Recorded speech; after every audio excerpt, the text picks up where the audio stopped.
Hello, we want to welcome everybody to the Cincinnati School Board's what we call Finance Committee meeting, but the full term is Budget, Finance, and Growth Committee. And my name is Eve Bolton, and I'm a board member and chair of this committee. We are going to have a lot to do today, as always. I did not make another 15-item agenda. Almost as bad, but we wanted to make sure we could allot some time too for some folks to participate as well and share some of their interests and concerns as we go through this. So if I could, Rob, if you'll do the how to participate remotely, and then we'll go around and introduce ourselves, and then we'll get a fast start. Rob. Good morning. If you'd like to participate in the meeting today, please click the hand icon on the bottom corner of your screen. We will then ask you what your school association and name is, so you can participate during the speaking of the public at the end of the session. Thank you. Thank you very much. If it's Assistant Treasurer, we'll get us started, and we'll do around the horn. Good morning, everybody. I'm Jennifer Wagner, the Treasurer and Chief Financial Officer. Direction you want to go in? Go that way. That way? That way now.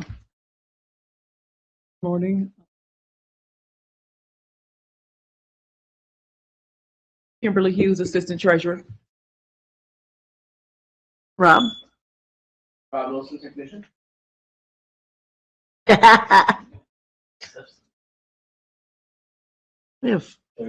Contract analyst. I'm Lauren Roberts, Chief Audit Executive. Leslie Mooney, Chair of Fairview Clifton German Language School, LSDMC, and parent of 4 CPS students. Abria Drummond, President of GBIS, our parent chair on LSDMC, and parent of 3 CPS students. My name is Lauren Campbell-Kong, and I chair the Anti-Racism, Equity, Inclusion, and Diversity Committee at Fairview Clifton German School, and I have 1 child in the CPS school district. Hi, my name is Sarah Stewart. I have 3 children who attend Society Public Schools. 2 of them go to the Fairview Clifton German. Yep. Board member, parent of 3 alum. Pretty old. That counts too. Sir? Brandon Craig, board member. Kevin Ashley, Director of Financial Reporting and Transparency in the Treasurer's Office. Yay. I'm Michelle Dillingham. I need a plug. She needs a plug, so she's okay, don't worry. All right, well, we'll get started, and we'll start with the first part of the agenda, and to the degree that we want to discuss or talk about.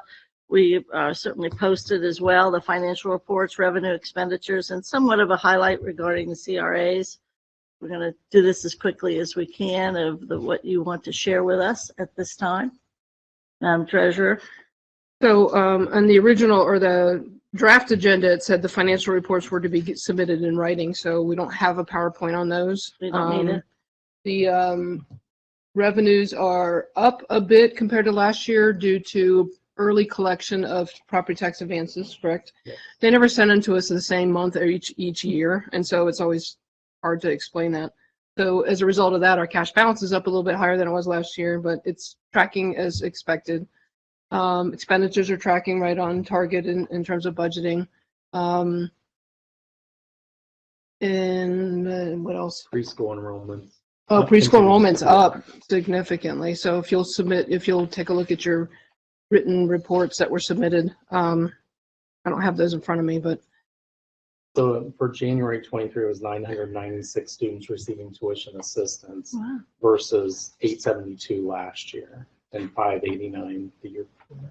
Yeah. So, and then the total, I'll just give you a quick, the total enrollment at the end of the month was 2,052. So preschool's back up to pre-COVID levels. That is enrolled great. In the district, which is a really good sign because preschool and kindergarten took the biggest enrollment hit during COVID.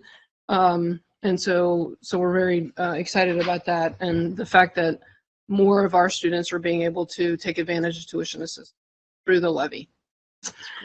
I don't think we have any new CRA agreements to submit, do we? No. Okay.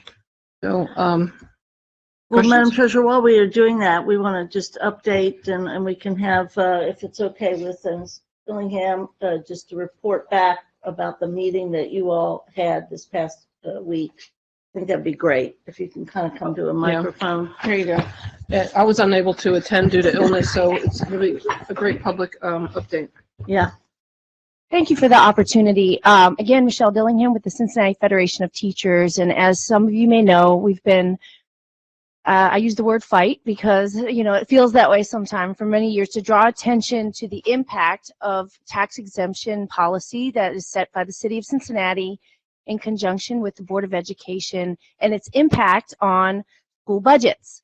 And so to summarize quickly, Mayor Aftab introduced some new reforms to the residential tax abatement program that would make some changes. And as many of you should know, but we find a lot of people don't in the public, that for the residential tax exemptions or tax abatements, the school district actually does not get any pilot payments, payment in lieu of taxes. We do get 33% for commercial properties, but not residential. And in the city of Cincinnati, we exempt millions of dollars of tax revenues that normally would flow into our CPS budget, because as you know, property tax is one of the biggest funders of public education. And so, of course, we're very concerned about any changes. We've been advocating for reforms for years. And so to that point, we were disappointed. And when I say we, I'm talking about the Cincinnati Federation of Teachers.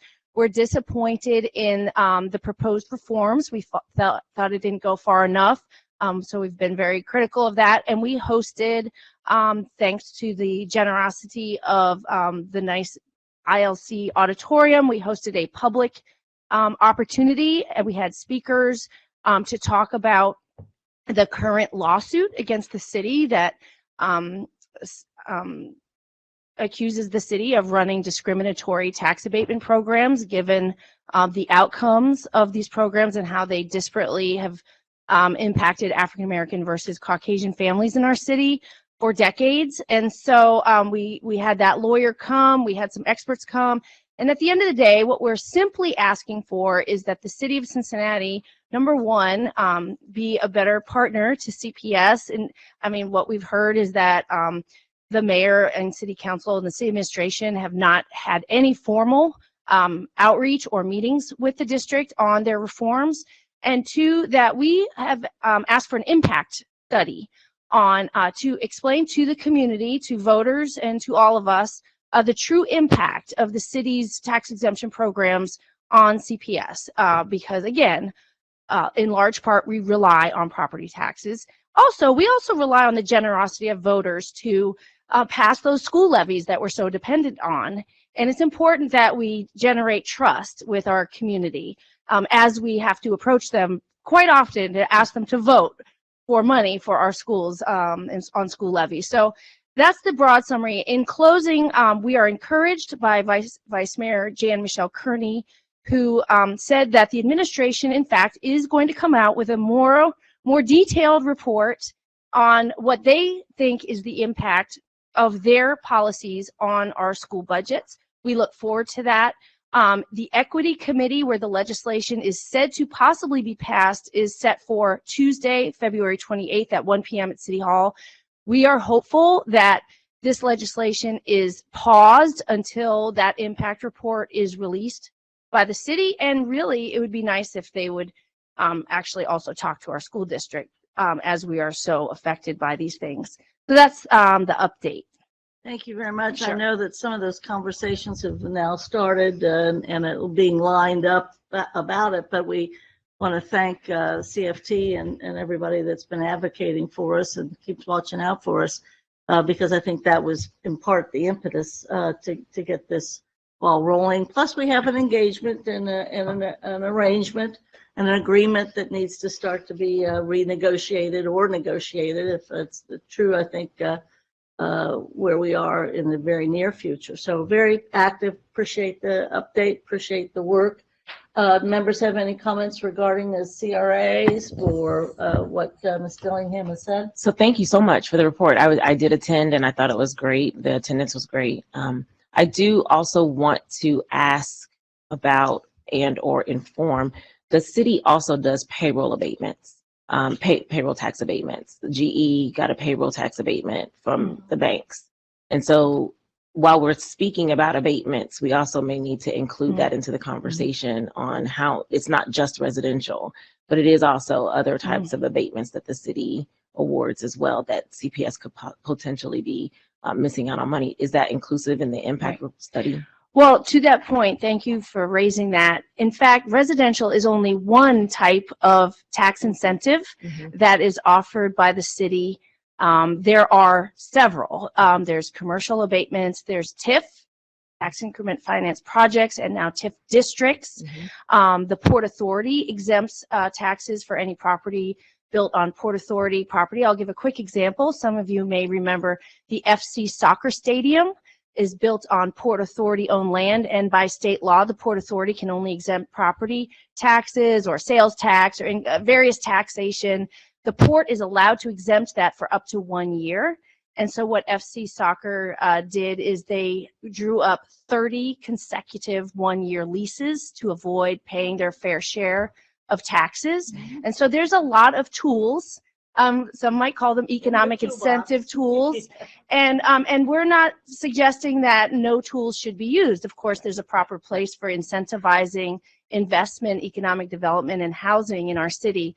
Our contention, though, is that a lot of these tools are maybe don't need to be used anymore in hot housing markets, or maybe a certain millionaire companies maybe shouldn't get those dollars that our kids should be getting in our schools. So we're asking for more, some study, some impact analysis on the various exemptions, and it happens in many ways. Okay, thank you.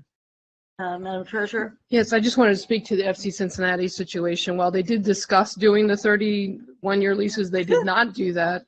In fact, we negotiated and they prepaid 10 years worth of abatement in advance. Okay. So we could receive a $10 million payment in addition to them paying for the replacement stadium. So at the end of the 10-year, we're to recalculate and right size on the value of the stadium. So that while the Port Authority might have the authority to do that, FC Cincinnati did not take advantage of it. Probably Thanks for largely, that no, but I'd correction. largely say that because of the pressure that was brought to bear, not necessarily by us, although we had great negotiators going into it. But again, just the advocacy by the public is just. Well, and very another essential. example is the Great American Skyscraper building downtown. They also were on Port Authority property for several years. So, I mean, the tool is used a lot. And if we don't have accountability and watchdog groups looking out for our kids, the market will do what the market does. Absolutely, and we appreciate what you do. Thanks for being here today, too. I stand corrected. My partner over there in crime said they did do a 30-year port thing with the port, but it didn't impact us. We had a separate agreement with the pilot. Thank you. So everybody's right. So I was gonna say, so everybody's right in this conversation. That's the way I like it. Okay, great. Thank you. Any comment? I will make one comment. I think, again, there are a lot of things that the city's going to do with regards to how they do investments and whatnot. One of the things that we want to make sure of as a district that we're paying attention to are the things that directly impact us. So real estate is one that the taxes from real estate directly impact us, but also the property values that come as a result of some of these tax abatements result in houses that are now valued higher than where their market value was 5-10 years ago, which makes us get a different evaluation from the state as to what we are as a district, because we are determined by our wealth of home value, not by actual wealth of people.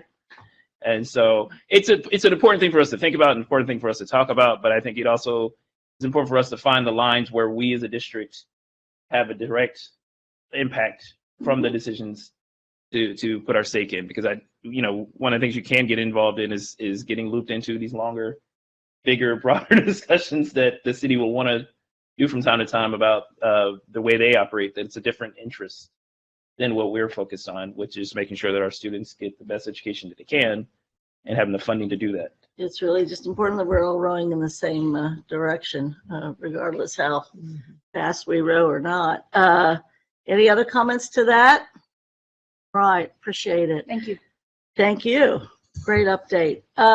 Number 2, do we have a district insurance update today or not?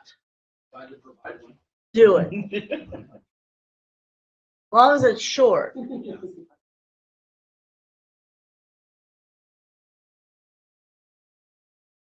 And then we'll do the investment update, which I know we have as well. Good morning, Dan Hoying, General Counsel. I manage our property casualty insurance program for the district. We work with Assured Partners, formerly Nice Lukens, as a broker. So those policies that we have for liability insurance, auto liability insurance, property insurance, we have an international policy, we have a crime policy, are all remarketed every year. So unlike doing an RFP, we do an RFP for our brokerage service. That's Nice Lukens, but then or Assured Partners. But then they go out every year and try to get us the best insurance program, covering our risks at the best possible price. As this committee knows, our insurance costs have gone up substantially in the last 5 years. That's mostly due to market changes. We renew our property insurance in November every year, and we had only a modest increase this year in our property insurance. We review our other major policy is our liability insurance, the school board liability policy. That renews in March, and that will be submitted on the board's for the board's approval at I think the March 6th meeting. We saw a modest increase again, about 6 or 7% increase, which is high, but consistent with kind of inflation and what the insurance market is seeing. So it will be with the same companies and at the same limits. So it's the same insurance program, but at a slightly higher cost for the 23-24 year. Glad to answer any questions. We meet quarterly with our insurance team just to talk about new possible risks and where we should be looking to insure the district, what programs are out there, et cetera. So that's something that's monitored in our office, and then we report that to the treasurer and superintendent as well. Thank you, Mr. Hoying. The members have any questions about the insurance piece? No. Thank you. And it still is, it's a different name, the Nice Lukens was a long-time Cincinnati firm. They're now known as Partners. They're out of Kenwood. Thank you. I've admired them for a long time. They've done well by us, I think. I think so too. Thank you. Thank you. Investment update? Yes. We making money? We are. Okay, yes. good. So this will be brief, and I just have you each have hard copies of the report. One of the things, so we put this, I think, on the work plan to do this update twice a year, and I think in the past it was done annually. So just trying to do it twice a year, and so we looked at the investment income through December, and at this point, for both the general fund and the debt service fund, we're running about 60%. So we're halfway through the year, we're running about 60% over the prior year, so at least up from last year. There has been a lot of volatility, particularly in the long-term investments with rates, and one of the things on here is just for illustrative purposes what the graphic for the 5-year Treasury bond yield has done over that period, just to kind of inform why there were some dips over the 5 years that we're looking at. So I think we're kind of as expected given the current market right now, where we are. The second page is just a summary of our bank reconciliation at the end of the year, end of the calendar year in December, just to kind of give you an idea of what the composition of our investments are.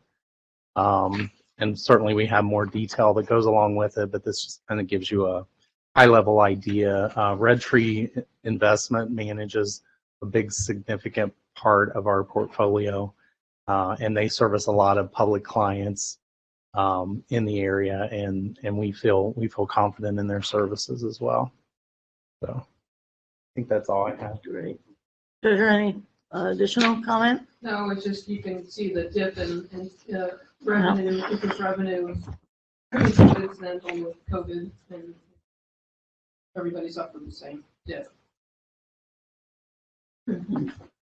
Visually reminds me what that was like. Thanks. Members, good on the investment piece and I'm good for now, but again, I've said this before, I'll say this again. I like to get information so I can kind of look at it ahead of time, and I have not. So I've just now seen this, so I'll reserve to have some questions later. I don't like to look at things and then I don't have a poker face very good, so I have questions, but I like to formulate them. So I'll just reserve the space to bring it back. that'd be great. And Thanks. if need be, we can do that next month or Yep. contact, as we often do, the treasurer about dealing with that. If we'll go now to the next item, which is the work plan. I'm not planning on us having a big discussion about it. I would like it now that it's been handed out and we've consolidated some items in it.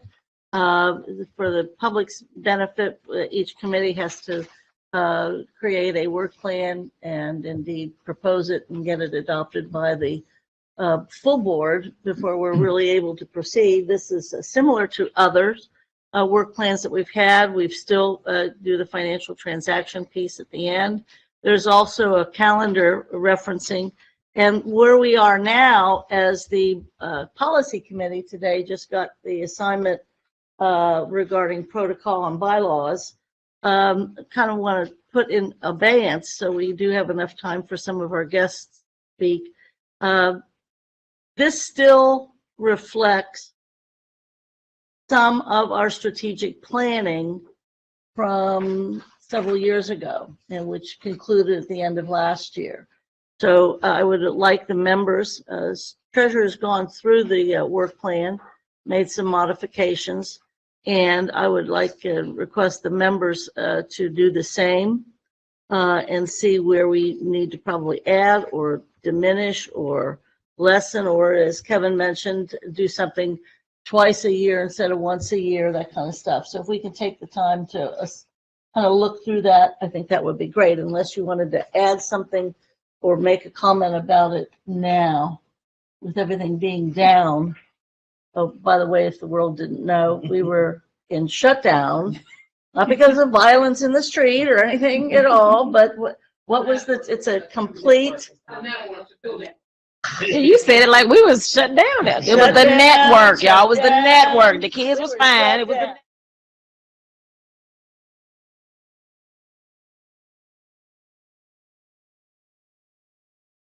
hot spots.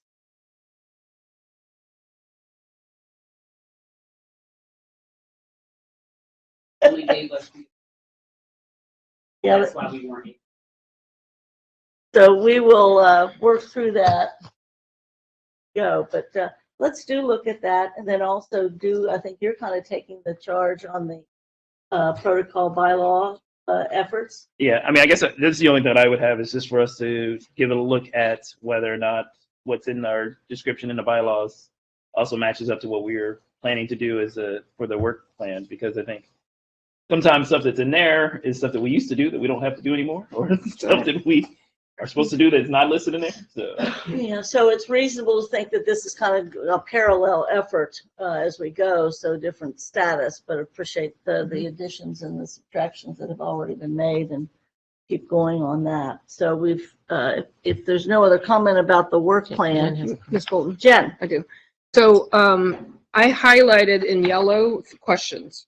Great. You want to deal with those now? Yeah, so I like them. The first highlight, that paragraph is not mine. I'm not sure that, Yeah, but on the work plan itself. So the Cincinnati Preschool Promise, they used to come monthly In and then they were April? coming quarterly. And we got Go off earlier, cycle January. because of COVID and whatnot. She was not able to come today.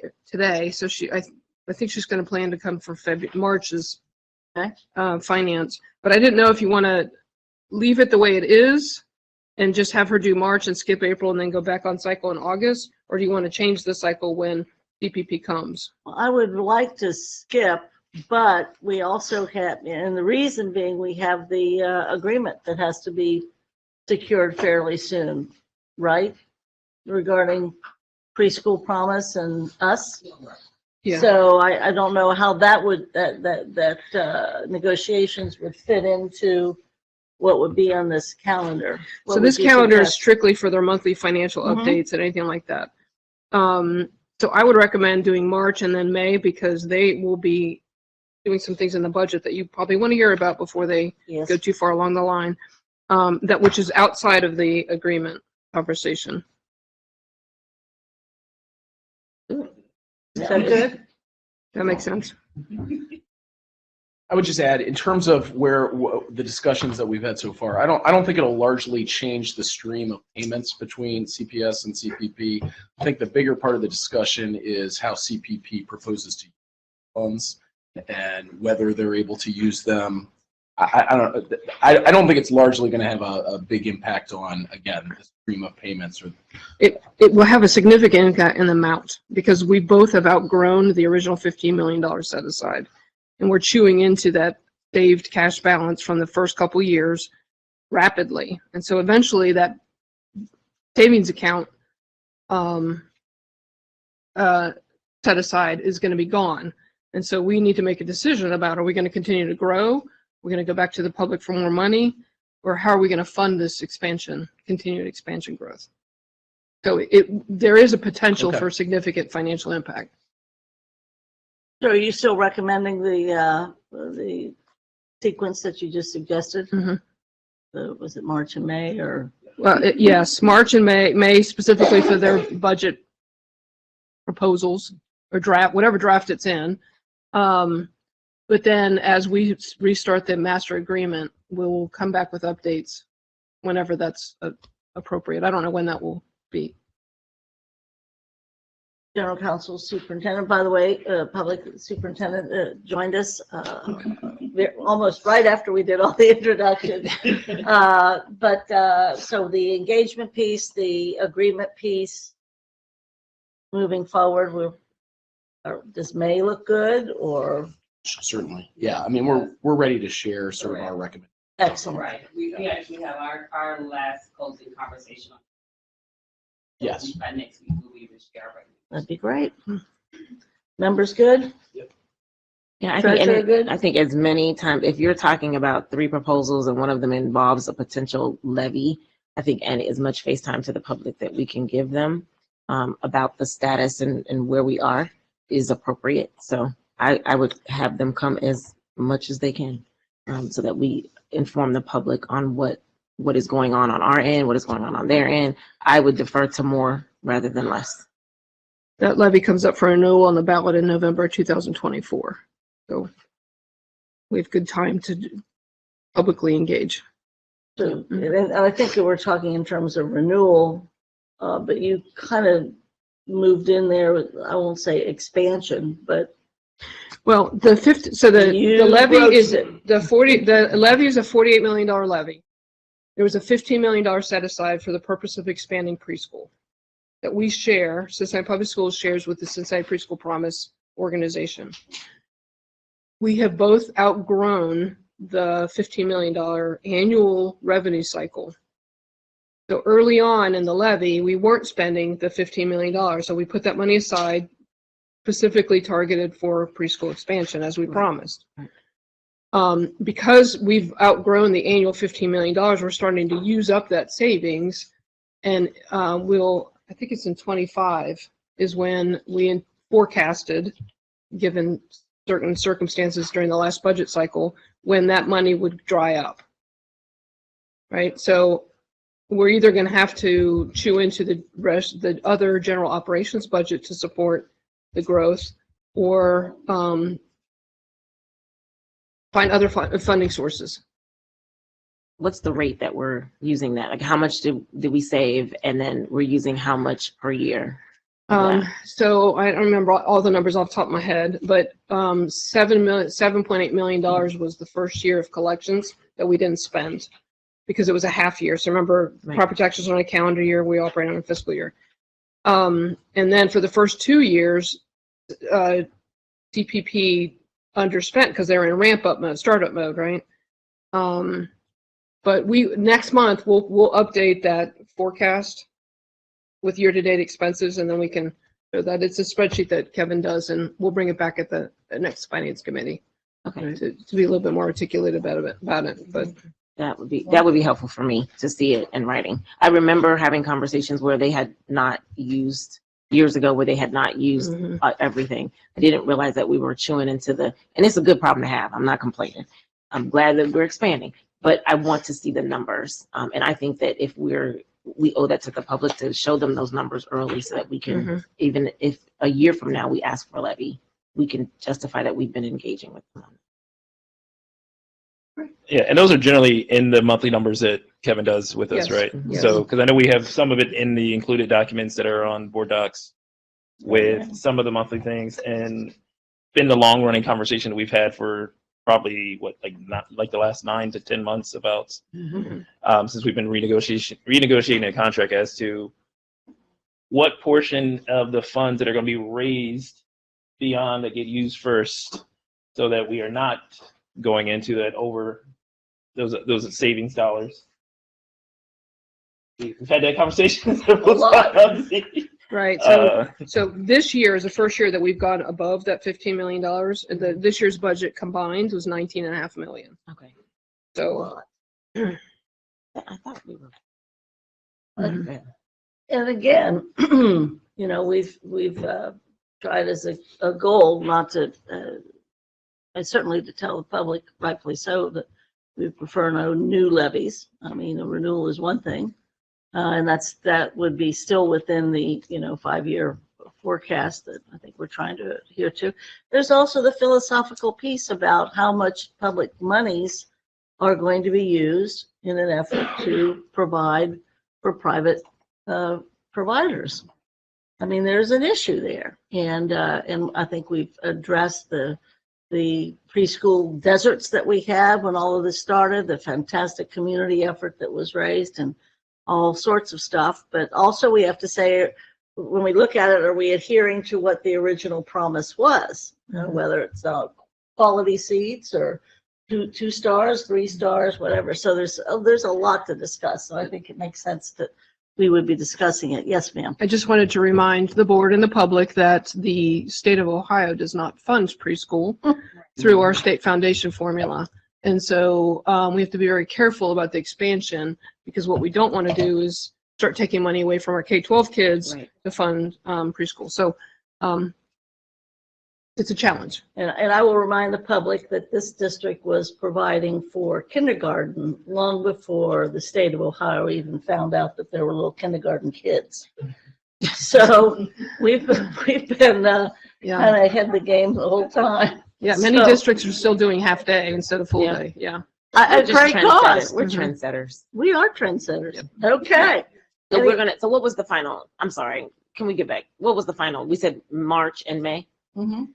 Yes, and then we'll go back in August, go back on our regular cycle, but March to get caught up to where they are for this year, and then May to focus on what they're thinking in the budget. Okay. And then we have perhaps in May, the agreement might be solidified. Okay, cool.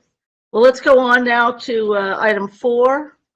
You want to tell us what our happy book reading book report is here? Everyone's favorite item. Yeah, you have all weekend to I'm gonna get right on it. Thanks, Kevin. It's hot off the presses. Yeah. Tell us what this is. So this is our annual comprehensive financial report. The state requires us to submit accrual financial statements for all school districts. But in addition to that, a lot of school districts, and Cincinnati being a trendsetter, does a comprehensive report, which is then submitted to the Government Finance Officers Association. And they review it for certain aspects and data points to determine if it meets their standards. And the district has received that award for 20 years plus in a row. So that's a positive thing. So if you look in here, there's actually the certificate from the prior year showing that we received it, the district received it in the year before. So the other piece of this is in the financial section, which is probably about 30 pages back. is where the independent auditor's report is included. And so the state requires a biannual audit every 2 years, but for a larger district, since we spend $750,000 or more in federal dollars, we're required to have an annual budget or an annual audit.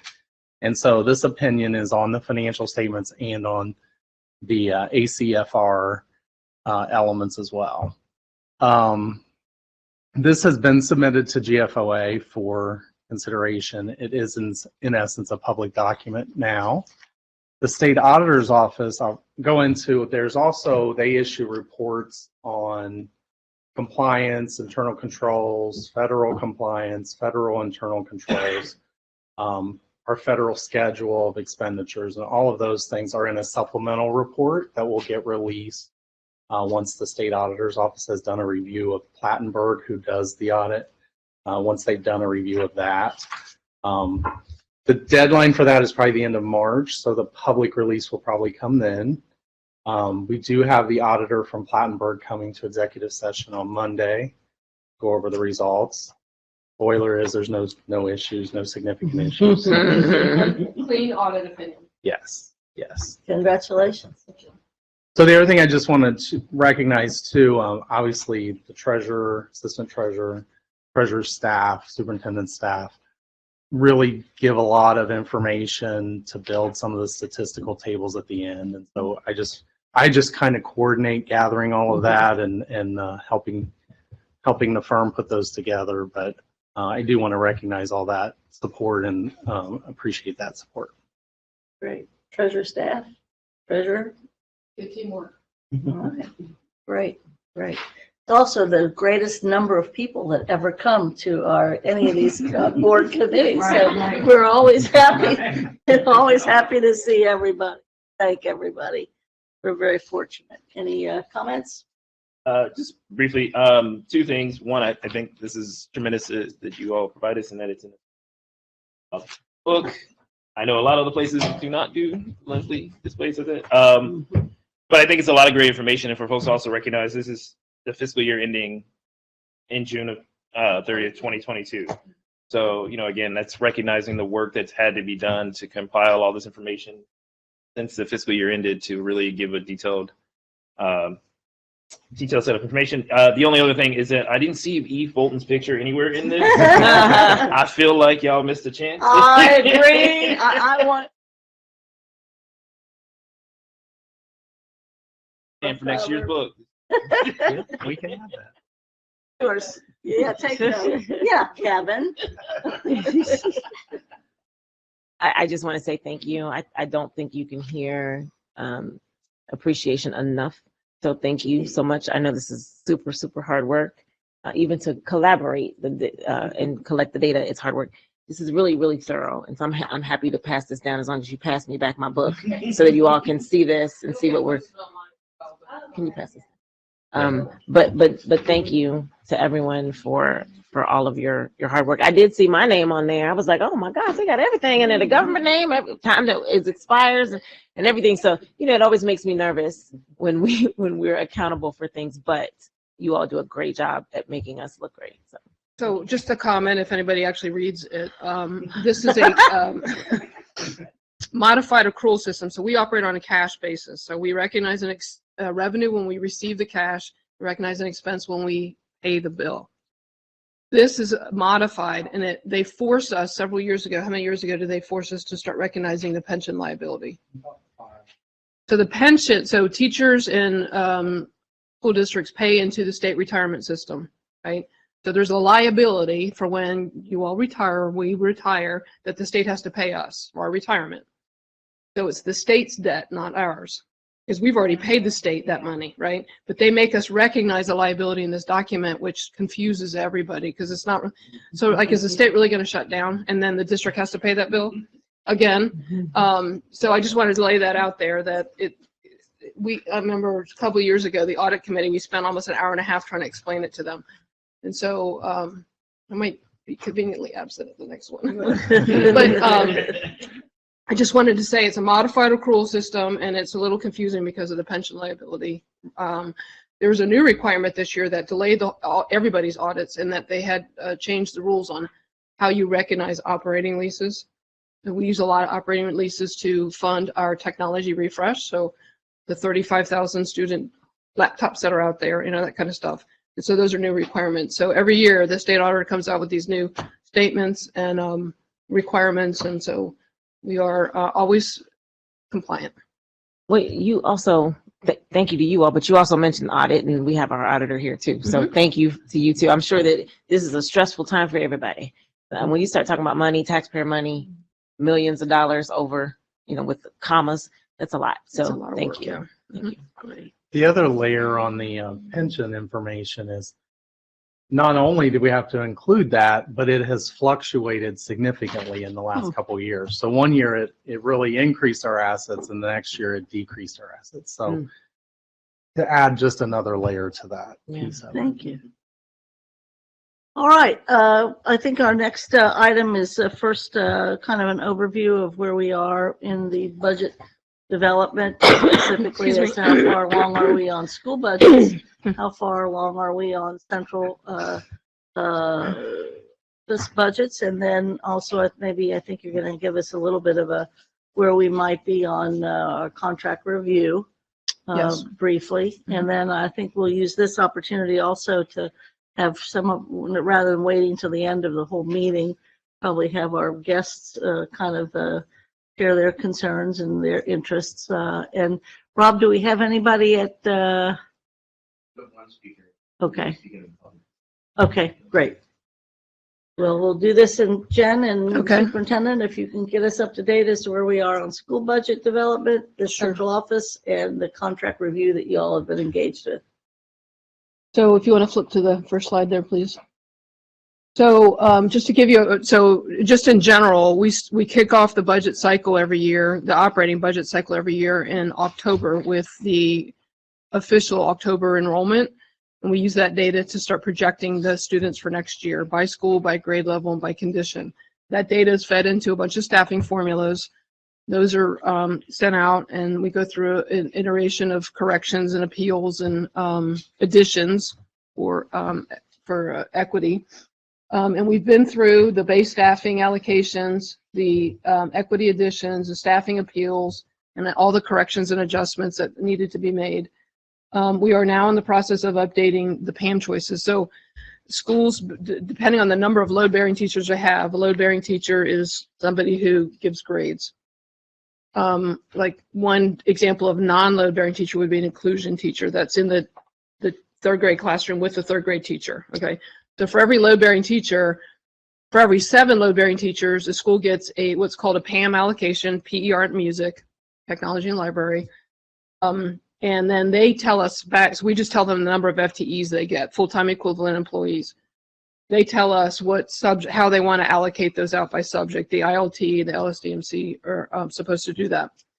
The board several years ago put out a requirement that every school had to at least have a half-time of each PE, art, music, because prior to that, a school could choose to have 7 music teachers or 7 PE teachers, and but the board felt very strongly they wanted to have all students have access to each of them. So we're updating that, and so early next week, probably mid next week, we'll send out final staffing reports out to the schools. They do have their non-personnel allocations, so they are working in our budget software to allocate their non-personnel dollars, how much they want to put in classroom supplies, mileage, office supplies, field trips, those types of things. And those are due back to us on the 10th. We backed that up a little bit because we got a little bit of a late start this year. And then as soon as that's over, on the 13th, the central office budgets will be kicked off. We'll give them 4 weeks to get their budgets done and submitted. So if you'll flip to the next slide, the guidance that we're going, I'm sorry, was there a question? Oh, I think. So the guidance that we're giving to budget managers is that they need to tag their budget asks in alignment with the board goals that were adopted and the guardrails.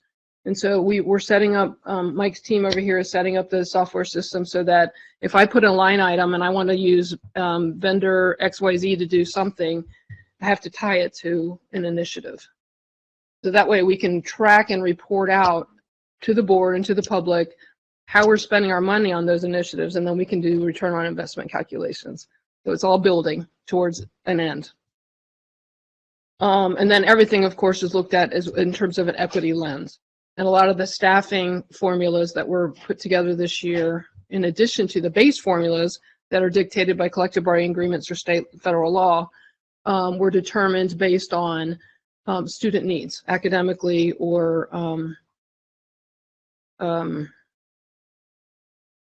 ELL, gifted, I'm drawing a blank, sorry. So that's getting ready, that process is getting ready to kick off. And then if you hit to the next slide. So when the central office budgets come back, then the treasurer's office spends some time consolidating all those requests, putting together reports. So the executive leadership team will spend a few weeks analyzing those requests. In the 30 years I've been with this, or actually 29 budget cycles I've been with this district, the ask is always greater than the target, right? And I'll remind you, the target is based off of the 5-year forecast. And so this year's forecast, or next year's target, is lower than the budget for this year. We inflated the budget this year for 2 reasons. One is we wanted to give the new superintendent, who showed up on May 2nd, an opportunity to start some initiatives. And 2, the Cincinnati Preschool Promise went above and beyond their $15 million, their half of the $15 million allocation. So I had to dip in that prior cash. So that drove our budget up to $613 million. Next year's target is $574, I think. So we've gone through a period. General fund only, yes. We've gone through a period of looking at all of our vendor contracts for impact and return on investment to determine we need to make sure that every dollar we spend, we're spending it to drive the best student outcomes to the best of our ability. And I'm sorry about when I did finish this morning because the network was down. When you switch things from Google Sheets into PowerPoint, some of the spacing gets messed up. So I didn't, just saying. We'll forgive you.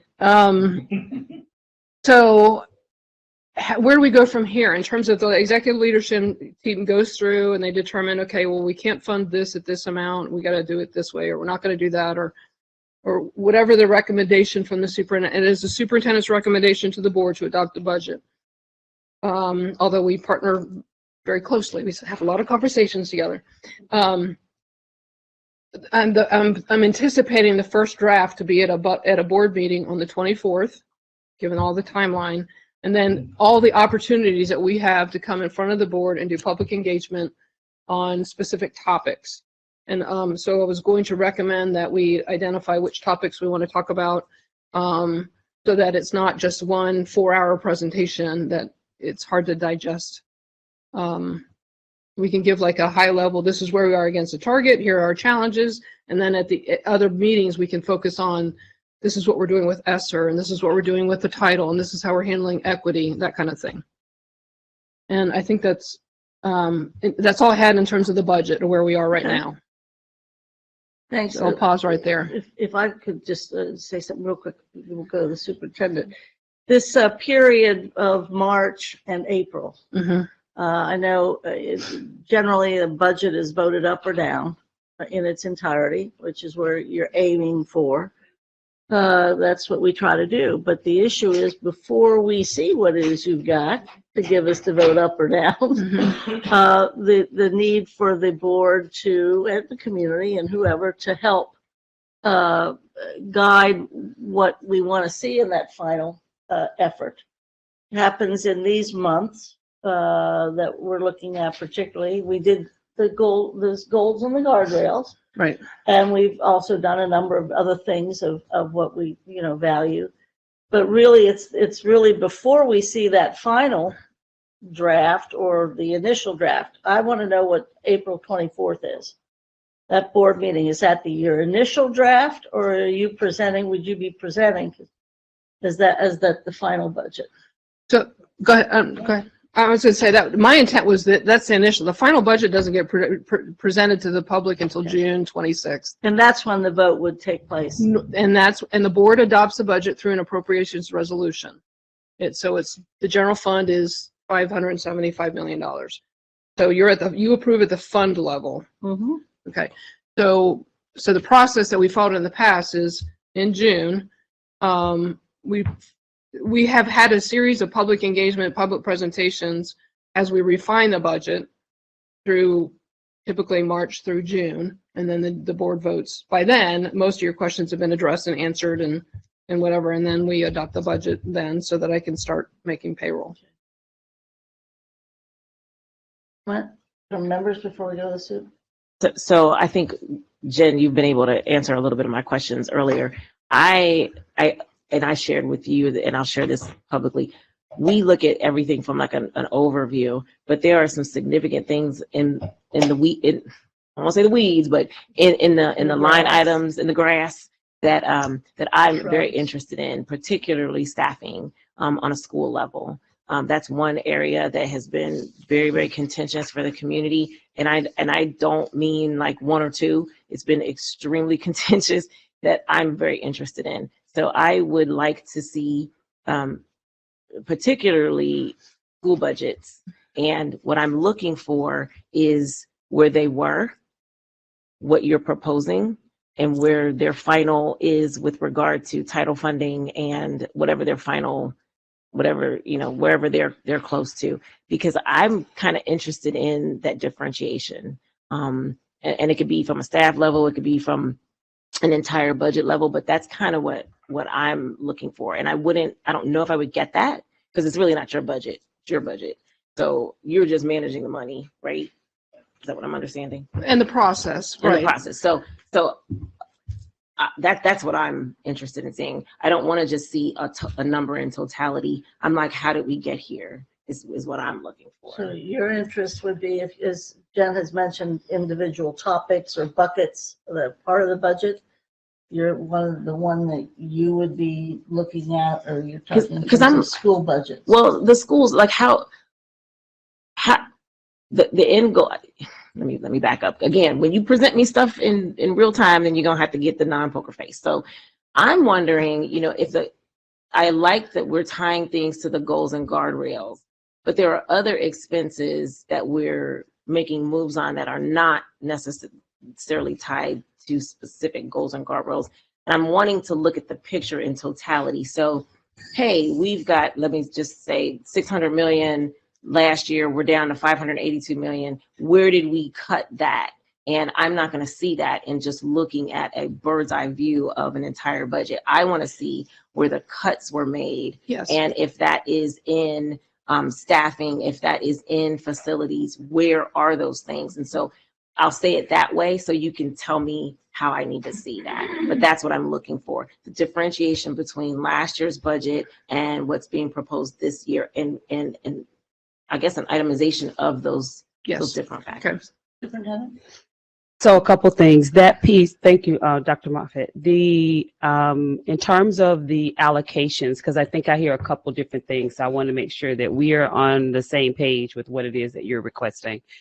So the allocations for schools, which is where they receive their staffing from, we use a staff allocation model. And that allows us to make sure that we are not using a lump sum for Title I, but we're able to use Title I at the level that it's intended federally. The staff allocations we actually reviewed during our work session. So that's how staffing was done for the school. So what we can provide for you, I think that you're asking what was staffing last year versus what staffing is this year as one of the areas that you're looking for. That would be okay. And those numbers come specifically from projections. So that's where we start in terms of the projections. In terms of Title I, and Title I, as we all know, is very, very heavily monitored. In terms of Title I is done also based on the numbers of students in schools and the allocation of those students in schools. So if a school is projected to have fewer students next year than they have this year, their Title I allocation decreases. And so for where we work with schools this year is helping them understand that, because they, if they've had some changes in allocation, they not necessarily make that connection to the projections for the students. So that would be one. That would be the second one for that. For non-personnel budget allocations, it's also based on per pupil, the number of students. So if we are, again, the projections are less this year than they were last year, or the reverse is also true. The projections are greater for next year than they are for this year. They will also see an increase in non-personnel allocations as well. So I think that was what we were asking for in terms of the budget piece, but I want to make sure that part is correct before I ask my next question. That part is correct. There's a formula though, that the projections is one part, but isn't there also a formula that is inclusive of, we don't have like an equity formula, but isn't there also like a CFT formula? Isn't there a formula that is? Hey, let me interject there. Okay, maybe I'm. No, everybody's good. It depends what formula. For example, we suggested we would like to see, or I suggested we'd like to see the CFT formula at the lowest level. And I think the treasurer shared that Correct. with us. Mhm. And I think that was useful. If you change the formula, you get different numbers or different results. Right. So is that the choice you want to make versus the formula we've been using? If it looked like it was going to cost, $13 million more for K-8 staffing. That's right. To do that. Well, you know what? I might think that's a great idea.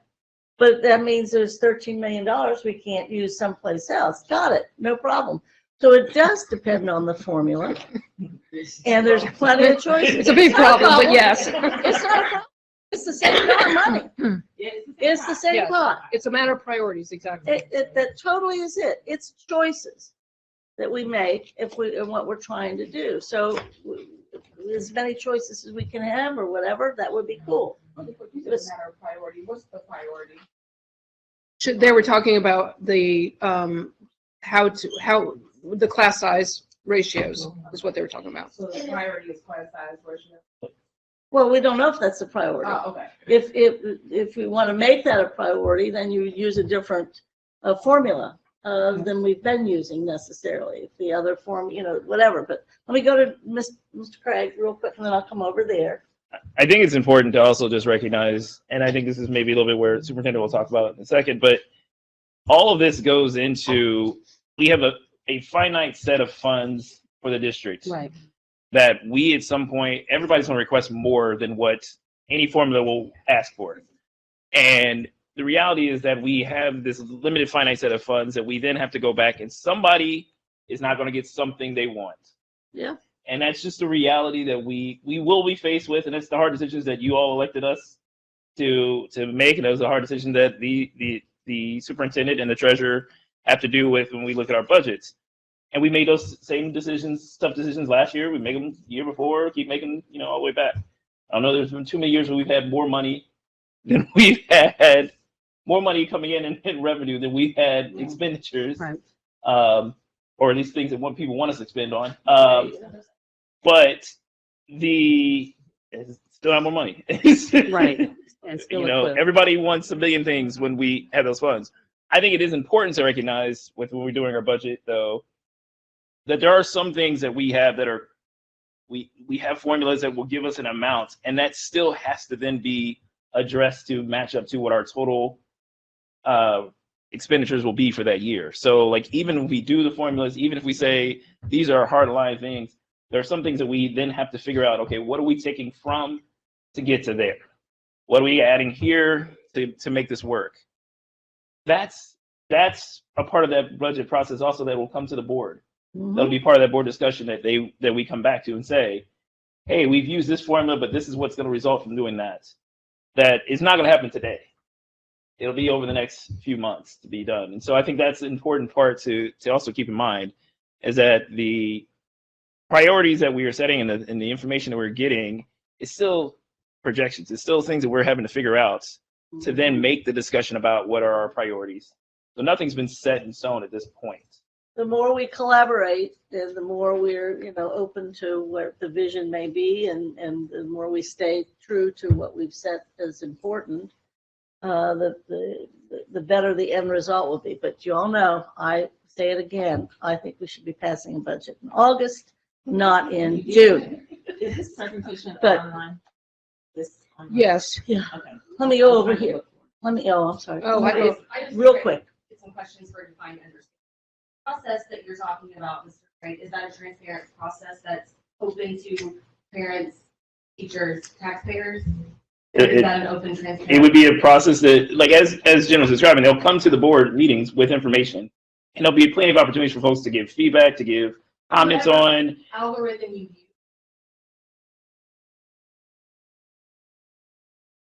Choice is transparent. Yeah, I think the choices are transparent. I think the processes are transparent. We really do try to do most of our public Work in the work in public. public. Yeah. No. And I think you need to demand that of us. Yeah. Because, and I think the board has to demand that to a certain extent from the administration. The administration also has to tell the board, well, figure out what it is you want. Right. Because don't tell us at the end of this isn't what we wanted. So I think the more we do all of this, the better it will be. And as our superintendent often says, we'll be ready for all the lobbying that we'll be following. It always and coming happens. forward. It's all part of doing the public's business. Yes. That allocation model that you guys use, and that's also 5-year projections, or is that a different time frame? Very quick. No, that's actually based on next year's projection. So it's actually done year to year. To just an additional connection to Board Member Bolton's point, when we think about those projections, we honestly don't know what will happen until bodies show up in seats in August. So we start a process in October to then look at where we presume we're going to be in August. We then take as much historical information that we can about changes in schools. And so where I was, because I've heard a little bit of the conversation, so I do want to talk for just a minute about the appeals process. So the second part of your question is in terms of public. All of the meetings that we do are public facing meetings. So if you go back to the Saturday work session that we had as a board, the presentation for how staffing is done is on that presentation. There's a PowerPoint that looks very much like this. So you can see by the school, this is how, based on the number, like our treasurer said earlier, each school gets one elective teacher, a specials teacher for every 7 load-bearing teachers, right? That information is there and included at the basic level. The second thing, though, that we do is go through an appeals process, because the appeals process allows us to then look at some of those nuances that are present in schools that we cannot see from a formula. So then principals, once they get their initial allocation information for staffing, they are then able to say, okay, this works for our school, this doesn't work for our school, this is the reason why we believe X, and they make that request. We review those requests before the principals before they actually start the staffing process, right? For if you're going to gain teachers or gain staff or whichever. So that allows us to then look at the historical perspective. It allows us to look at the equity conversations that we have. It allows us to look at programs that are available in schools. So once we do that, then we go to, now we're looking at the next phase of where staff is going to end up. And that's where, at this level around staffing, that's where the lobbying starts, right? Because nobody wants to lose staff. Everybody wants to gain staff, and everyone's situation is an exception. So it puts us in a position where ultimately we have to make the decision that we believe to be the best decision, the decision that's in the best interest of the school and all the information that we have at this time or at that time. The end of that becomes, so that's just around the staffing piece. Where I see the conversation for our presentation of the budget, everything that we're doing and recommending is connected to, one, the board approved goals and guardrails that are online. So the board has spent the last several months identifying these are the areas that we are focusing on for student-focused outcomes. And these are the guardrails that we've gotten from the community that say to us, these are the things that we want you to make sure are at the forefront. These are the values that we have as a community, that as you're making decisions, we want you to make sure that you are focusing on. So everything that we've been doing through this process, through the conversations, through the appeals with the schools, to talking to the schools and their conversations with LSDMCs, all of that has been based on those board-approved goals and those board-approved guardrails that came from feedback from the community. Yeah, correct. All of those areas, correct. And then when we get to the April presentation, that is us saying as a team, board, we've heard everything that you've shared with us for expectations. We've received the information for the board-approved goals and guardrails. We have a lens for what needs to happen in a school building. So we are presenting to you our best thinking around a balanced budget. That's where it starts. Then from there, the board will do engagement. The board will give us additional feedback. The board will say, yes, we agree with this. No, we don't. Our goal is that we have been responsive to the recommendations of the board all along. And so therefore, there won't be as much of that outside of the individual lobbying that happens because someone's program is not there anymore or someone's specific pet project is not there anymore.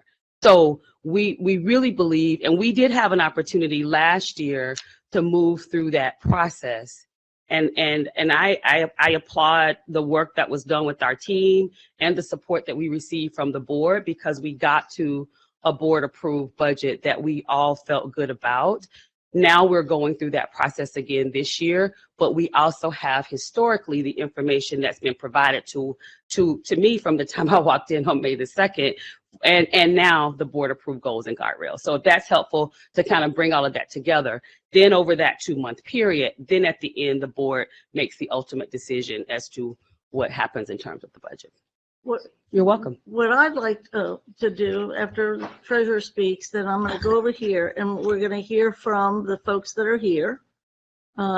State your case. Is there anybody else besides the one person that you mentioned, or is that okay? Are you bringing them in there? No, I'm not bringing them in until the end, but these guys are going to go, and then so Jen, and then we have to keep moving as best we can, because I think we'll do that before we go to the contract review work that you guys are going to be sharing with us. So I just wanted to add three comments to what Superintendent Wright said. One, you don't have to go back to that Saturday workshop stuff, because we're doing a financial town hall Tuesday night on the 28th. We're going to go through that same PowerPoint updated.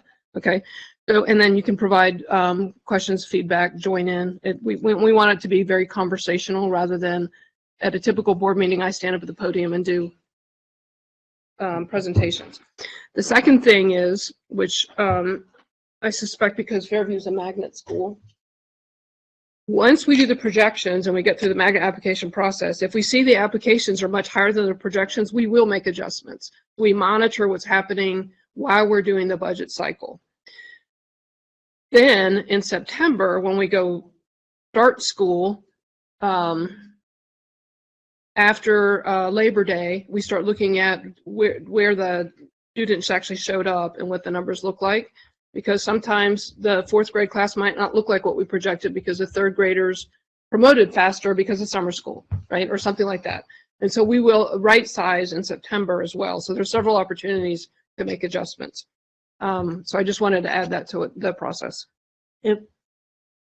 I think I also want to add to that, because I anticipate the next question from there, because the next question from there becomes a question of staffing. So I think that we really want to make sure that as much as possible, we have taken in as many nuances as we can before we get to that process, because then the question becomes, well, the staff has already moved. Does the staff didn't come back? And so we continue to look through that. I came in late, a little bit late. So I didn't know what school our visitors were from, but I think that that's one of the areas as well. So we'll continue to look at that. So if there is an update that needs to be made, we'll make it, but it's not just a given that there will be an update. Before we go over, I would just want to this is one thing I feel pretty strongly about, because you hear rumblings, certainly in the district or in the community and school by school. I think there's a concerted effort by some people to make people believe that this is it. And the reality is, we'd like maybe it to be it, but the reality is things are changing, and how do you stay on course, but also be able to do what you need to do to keep everybody where they need to be. So it's still a very fluid situation in many ways, but that's not necessarily what you kind of hear, because people want to say this is the decision, because people want to keep leading, keep working, keep moving ahead or whatever, and do what they can. So we're not early in the stage. This is not early, but it is also not late. So it's in that kind of fluid place. But we're going to go to, is everybody here from the wonderful place where one of ours goes? Thank you. Great school. I have a wonderful sixth grader there. Yeah, That's right. We're trying to keep it that way. Do it that way. Board member Bolton. Gotcha. Yeah, so I am LSDMC chair, actually, and I have to run to a work meeting, but I'll be very brief. I want to kind of hear, or better would be even point me to the board policy, or maybe someone could join us at our next LSDMC meeting from the administration to talk about Title I and how that process is put into place, because I don't have to tell this group the history lesson of Fairview, which is that once the lottery took place versus the first come first serve enrollment, I think one of the goals for greater equity and access was achieved. And so from the ODE's website, right, from the 2017-18 school year, we went from 27% of our student body being identified as economically disadvantaged to a pretty steady increase, 31, 33, 45, and then, or 41, and then 45 last school year. I don't have the number for this school year, but my guess is that it's higher than 45. And so we've gotten some conflicting reports about, is it a 4-year average? Is it you're over 40% for 5 years in a row? Like, when does that get triggered? We would love to know. Our principal and I are very closely aligned on this question. And I know, she went through appeals process in terms of our staffing budget numbers. I really, really have a particular interest in the reading specialists being retained. I think, again, I don't have to tell anybody in this room that our reading proficiency scores at the 3rd grade level are not cutting it district-wide. Fairview has typically been a pretty bright spot in that regard, but even now, our 5th grade ELA teachers sending out appeals for mass tutors for 5th graders who aren't reading at proficient levels. It's a huge issue. And so since we're not a Title I school, identified as a Title I school, even though we meet the definition of a Title I school, we're at this really difficult rock and hard place situation where a reading specialist has been budgeted to be removed, even though we clearly have the number of students who are in need of that service. So the other thing I would just point out is that I know the superintendent has already responded, which is helpful, to my letter about specifically the super sub position, and I would really implore the district to consider retaining those based on, just what we've seen in the last few years in terms of teachers' absences and how important, I will say, testimony for our school, that super sub position has been in maintaining some consistency for the students. And just, we all know we need to retain the best teachers possible. This is a global issue following the pandemic, particularly. And that is what I see as a very key piece of retaining our super qualified, wonderful teachers, is having super subs in the building. It just takes the stress. It takes a lot of stress off of our teachers. So those two, to me, and I'll let my more than capable colleagues here continue our comments, but thank you. That's all. Thank you. I would say one of the interesting things in the last few weeks has been the Title I discussion in the district that I frankly have not heard at this length or in this depth. So this is one of those opportune times, very frankly, where there is something transformative happening. That this is a kind of a new oar in the stream on that. So Fairview, if you'll keep going, and that would be great. Oh, yeah, we should hear, we even have a formal thing, We got a Rob. formal piece of paper. And then I just want to add too, that I bent Jen's ear this morning. Some of our reading specialists, and I think it's worth saying, some of our reading specialists were covered with ESSER funds. And I'm advocating for reading specialists, but with the realization that we don't have that funding for them moving forward. Is that right? So For the non-title primary schools. reading specialist was new this year as a result of learning loss from COVID. And that was funded by ESSER because ESSER was supposed to be about addressing learning loss. And so we all know ESSER has a huge cliff at the end, and that was not intended as a permanent solution. So now and having said that, when is our ESSER cliff projected to happen? So you have to finish encumbering the funds by September 30. So ESSER 1 and 2 are done. Right. ESSER 3, the deadline is June 30 of 24, has to be encumbered and paid out by September 30 of 24. Yeah. There are So many demands. There are many demands, but just to ask a question in a lay term. So for this upcoming year, though, we still have ESSER funds available that could be potentially Yes, there is utilized in that some. manner. It's not, the third year was the smallest year of funding. And so we're working through that budget process at the same time we're doing this. Did we use all of our ESSER monies from last year? There was a small carryover from last year, from fiscal year 22 into 23. In December, we gave the board an update on how the fiscal year 23 budget is. So there was 84 million projected. I'm going off of months ago. Sure. 84 million. 11 or 12 million of it's already been targeted towards building projects. Okay. And then Monday night, you're going to see that one of the building projects bids came in $2 million higher than anticipated. So, Sure. Okay. So that's 2 million more coming out. When we wait this long, it does happen. Right. So there was 100, I think this year's ESSER budget was 110 million. And so we were predicting for fiscal year 24 down to 70 million because the building projects were a multi-year project, multi-year budget. So that's $70 million. Something's got to come out, right? Sure.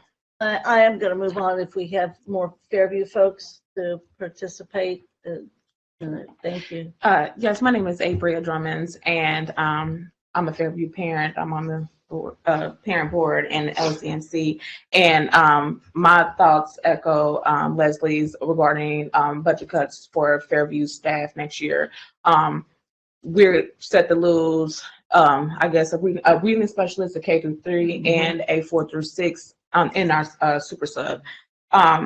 But you guys are aligning that with those goals and guardrails. But the goal number 1 was to ensure that the kids, I'm gonna read it for you just in case we were unfit, that the percent of third graders proficient in reading in Ohio State will increase from 45% in June 23 to 61% in June 2027. But we're gonna cut a K through 3 teacher. Goal number 2 was stated that the current gap in reading proficiency between 6th grade African American, Hispanic, and multiracial students, which we have at Fairview, and 6th grade white students on the Ohio test will shrink from 37% in June 2023 to 17% by June 2027. But we're going to lose the 4 through 6 teachers, including a reading specialist. And so I'm not sure that any of the budget cuts that will be taking place are in line with the goals, the guardrails that you guys are putting forth in your plan, your board, the goals, the guardrails that you're taking into consideration here.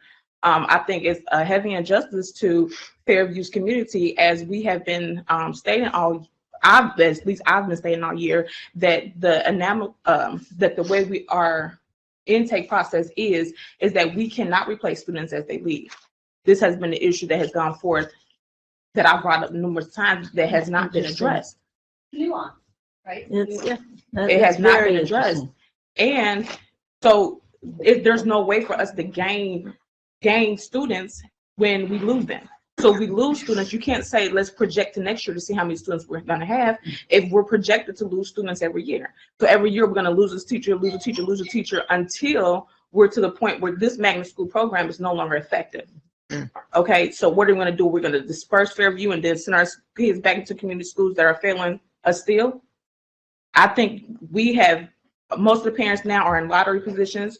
We got in the lottery to get these our kids in these seats, and now we're being undercut with the privileges or the value that was in this program. Thank you. No Very problem. good.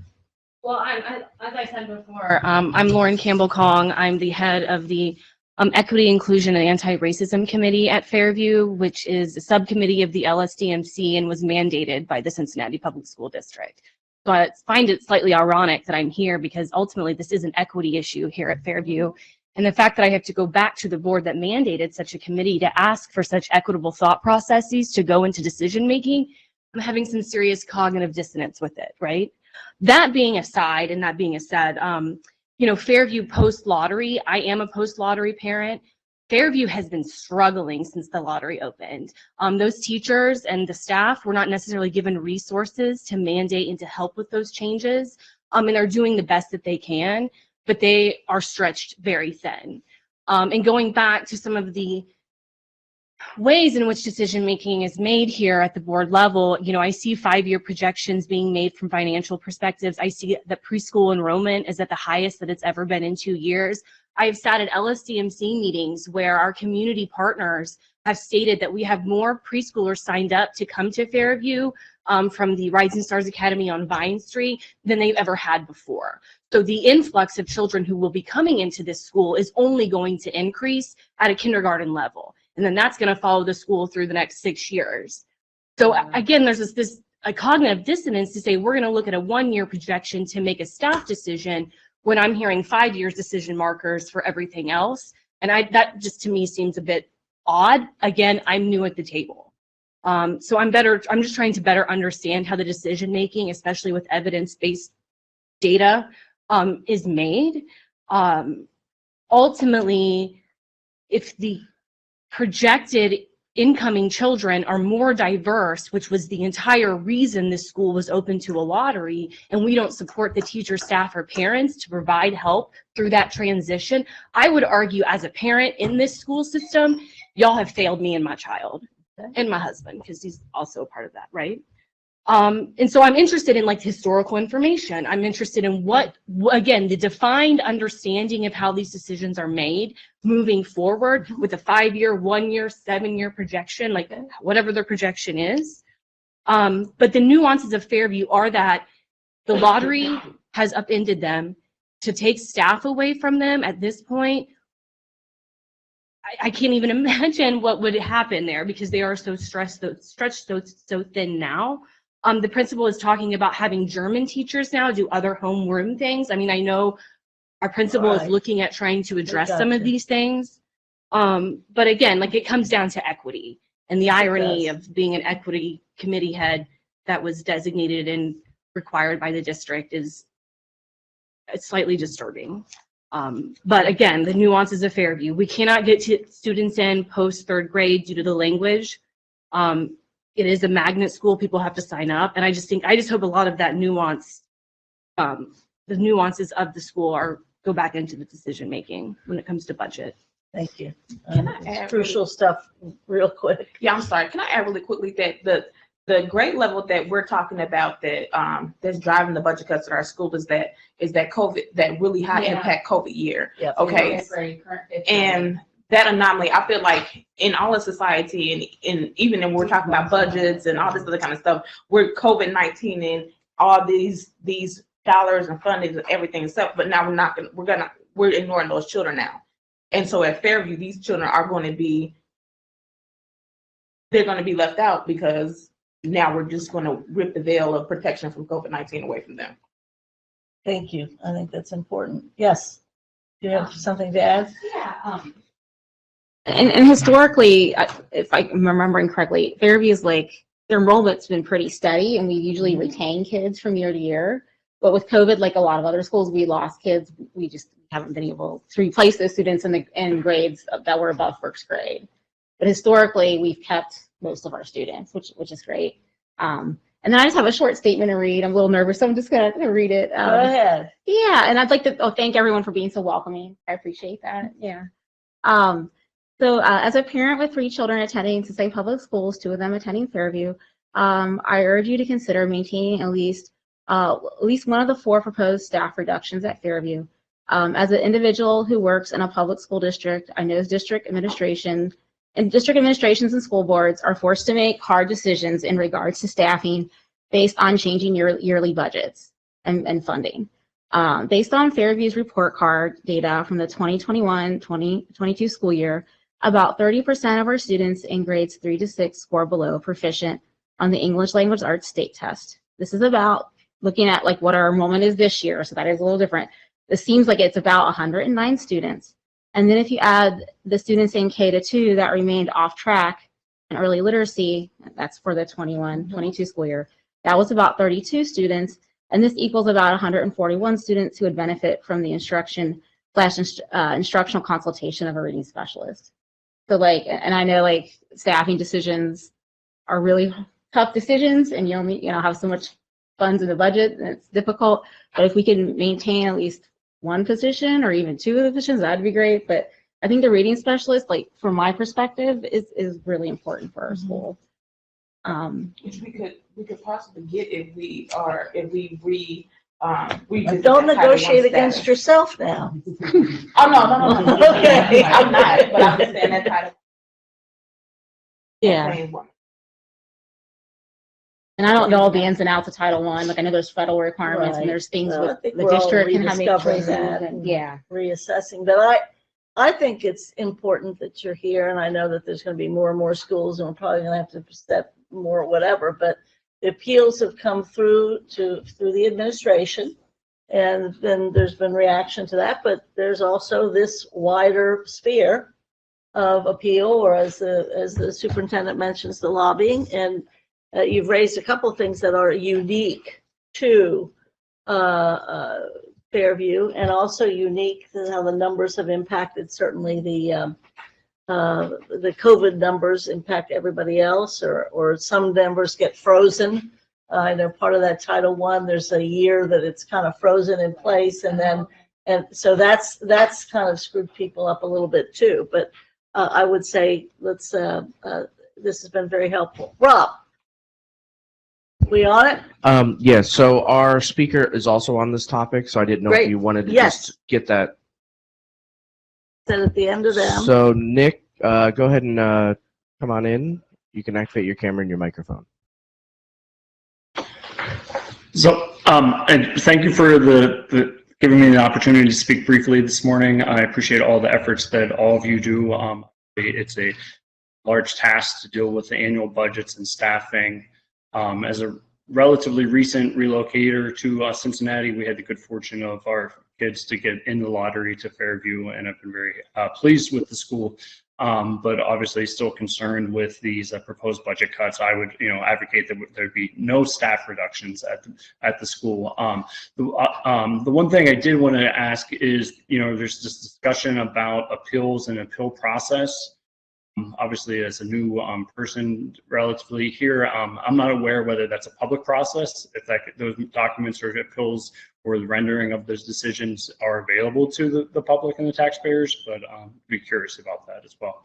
Appreciate your time and your efforts. Thank you. The formal appeal process is something that's internal. It's within the administration. It's within the decision making. So then we use the appeal process. Out here, it's called lobbying. But inside, and you know what? They are equally important and influential in their own way. And this is public money, public stuff. We love our district, and we appreciate the pressure and the insight. Even though just 3 things mentioned within the panel over there that are unique and need to be considered. So this has been helpful. And if superintendent, as we keep working through this process, we keep working through the process. I think the other thing that's also, and thank you everyone, and we don't generally respond to the public comments, but I do want to just give closure since we've been talking about this for a period of time this morning, just as we talk about the overall processes. We're coming up on a time that the lottery process, the applications are open. and that the applications are available. And so this would be a wonderful time for the school to continue marketing what they have at the school, marketing the opportunities for the students and for the families, because that also gives us more information about where we might see ourselves come August, right? So that I think that would be the best way for me to respond to that part of it. As I shared in my response to the email that was sent earlier, we will go back and have some conversation with the school just to make sure that what we have in terms of information is the way that the information is. But I do think that it's important to put that out there, that the opportunity is open. This is the time for each one, reach one, kind of put it out there what's available, and have families that are interested in Fairview as an opportunity for them to apply. The second piece that I do want to add here is I would agree with Board Member Bolton. Having been an educator for April will be 30 years, this is the first time that I have heard of schools that begin to, I'm not going to use lobby this time, but that really want more information about Title I status. And I think and if you think about the meeting that we had just yesterday, we talked about this very same thing, where they're at one point having a school that was Title I status was very much a stigma for some, and it's not carrying that same type of stigma. One of the reasons is because of the additional resources that go along with schools that are Title I. So we did a presentation for principals last Thursday.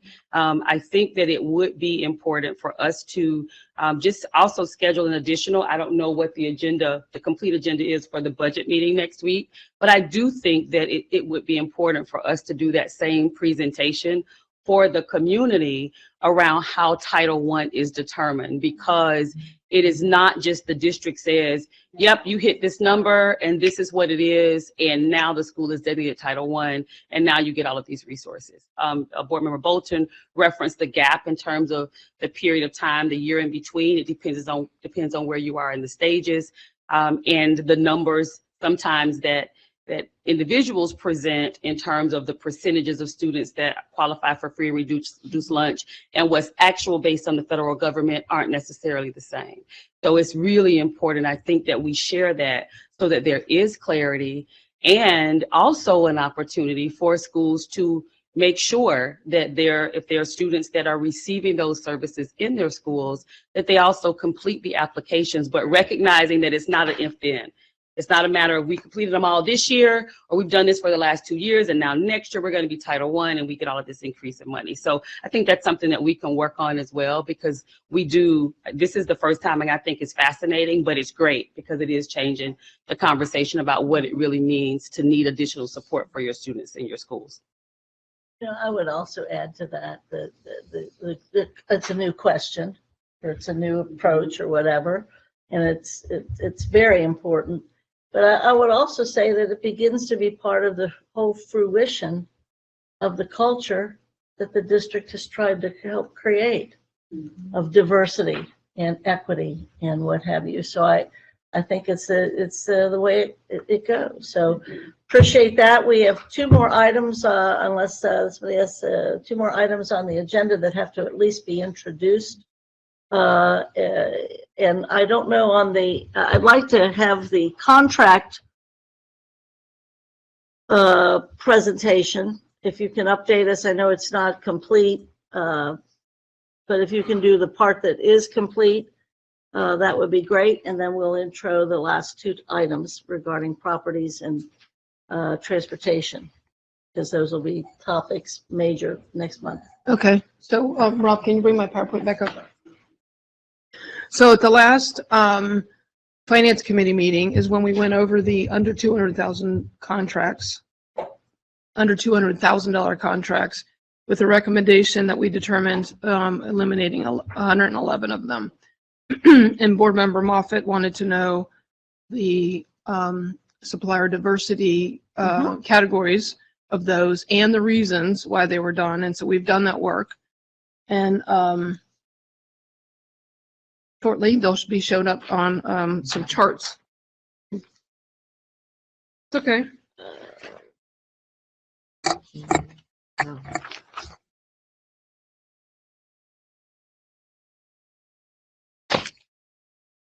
There we go. Okay, so My this is, pie charts. these are the first, yes, lots of pictures. The first, and I can't read that far, so I'm going off my paper. But the chart to the left shows you just by number of the contracts, the number of the 111, 38% of those were locally owned, 13% were women owned, 34 were small business, and 15% were minority. Then on the chart on the right is by dollar instead of number, because you can have like two contracts that are large dollars and it can shift it. You can see that the shift, it's fairly similar. It's almost exactly the same in terms of the breakdown. And those 111, just to remind you, was $2.6 million across all funds. I don't have paper copies because of being the network down. I mean, I was actually finishing this PowerPoint while I was on the phone with Dr. Moffitt on my way down to policy committee. So the next slide shows you the elimination reason. I'm sorry. The next slide shows you because I'm just a data geek. So I'm showing you the number of contracts that are neither minority or women owned versus versus minority and women owned. And so that's the dollars, the numbers on the left and the dollars on the right. And so what it says is that 61% of the contracts that were eliminated were neither women or minority owned versus the 39% that were qualified as minority or women owned. I just thought that was an interesting statistic. Say that again. Okay, I was going to say that again. So of the 111 contracts, 61% of them did not qualify as minority or women owned. Only 39% fell in those two categories. You didn't ask me to do this. That was just interesting additional information. And then when you look at it by dollars, it's basically 60-40. Okay. So then the next slide shows the elimination reasons. And we had 5 different categories. So either the contract did not meet the K performance indicator that was established. We decided to bring something in-house, or we're anticipating bringing that outsourced vendor and hiring an employee. It was a shift in strategy. So we decided to go in a different direction on how to solve that issue, or that it was like a one-time project that it was no longer needed. And so on the elimination by count, 69% were because the work was no longer needed. So it was like a one-time purchase or a one-time project, and those things are over. The ones that didn't meet the key performance indicator it's all overlap, but it's about 3%. Yeah, that quasi phrase, shift in strategy. Mm-hmm. I mean, that's kind of cool. I mean, it's not same old. Right. You're doing something different, or we found out we didn't need to do something. I mean, that's that keyword. It's not transportation, it's transformation. Right. And so the superintendent was 98% of this work. And so we just did the numbers and the data. But I mean, I sit there and listen to her to say, well, in my previous experience, I know of a better way to do this, or we have one department that's doing this and another department's doing this using the same vendor. We should consolidate and do it, whatever. So this is a really valuable experience, as painful as it was. 884 contracts, and we're still not done. It was very valuable, and the education to district employees about what real performance is on a vendor contract was huge. Because when I first started having these conversations, some of the answers I would get back was, well, the school really likes this vendor. I'm like, okay, but did it increase attendance and decrease? Right. Did it really do what we're paying it to do? Great people, but is it driving outcomes, right? And so that's been an education that's sweeping the nation, honestly. It was a big conversation at the Council of Grade Schools last week. So on the right side is the same data, but it's done by dollar instead of number of contracts. And so it's similar, shifts a little bit. It's a little bit different shift than comparatively speaking. The yellow shift in strategy was a larger percent, going from number 22% to 33%. Fascinating, because I'm just a data geek. So there was a series of contracts that were still under review. That work has been done. I just haven't had a chance to look at and analyze it because I couldn't get to any of the files yesterday. So we'll bring them back at the Finance Committee next month. Great. Questions? Comments? We good? All right. I'll reserve my comments. Again, when I see stuff firsthand, Okay. I will reserve my comments. I have some, but I'll reserve them. Well, I appreciate you asking for this information. Thank you. Oh, and then just one last thing about the in-source versus outsource. Cody's been working really hard on establishing kind of a task force where where he collected all the legal requirements and is trying to come up with a decision matrix so that when somebody comes and said, hey, one example that we were considering is the transportation call center vendor driven right now. Consider, well, do we want to bring that in-house and our Yes. employees? So what decision points do we have to consider in order to make that decision? And then so we created a task force that Mr. Hoying and Mr. Barkhart, our Chief Operations Officer, and Jeremy Gollihue, our CIO, are going to, because those are the areas that we're considering right now to kind of play with it and get it right before we expand it across the district. And so we're getting ready to kick that off next week, right? So making progress. That's great. Any comments, members? Not at the moment. If you look at our last two topics, I would like to propose that in addition to some of the stuff we want to revisit, as you've mentioned, I would like to be able to talk from a budget or financial standpoint about the last two items, and one is everything that we use transportation for. It's not just the yellow and the metro. It's any aspect of our transportation system, whether it's, ambulance or whether it's vans or whatever, however we're doing it. And for what? The field trips, athletic events, to and from school, what have you. And if we can even just have that kind of list, I don't know that we have the financial breakdown for all of those items. We used to kind of do that where you could say we're going to be transporting these special needs kids, or we've got the kids with housing insecurity or whatever. If we could have an itemized list of really what the true spectrum, the true span of what transportation is really about, I think that would be helpful to us. As I know how you're trying to nibble away as well as chomp away on getting everything solved. But it seems like that would be something for us to see, because I remember doing that several years ago and it was pretty enlightening. And the other piece is something that's kind of coming out of ad hoc a little bit, I think, which is this issue of properties and use of facilities, whether it's new property, developing property, consolidation of property. I just think that needs to at least be in the public kind of purview, that also is a big part of what we do financially, or in growth, or in maximizing capacity. So if we can just kind of have that be there, I think that'd be helpful. Yes. I'm kind of confused on I'll give you an example. What we talked about in your committee, the critical mass you need to be able to deliver a real program. Meaning Okay. if you have too few kids, or indeed the better use of the facilities that we have, whether it's how we divide some schools up, or we combine some schools, or is there, we do still need high school seats, and we still desperately need some preschool seats.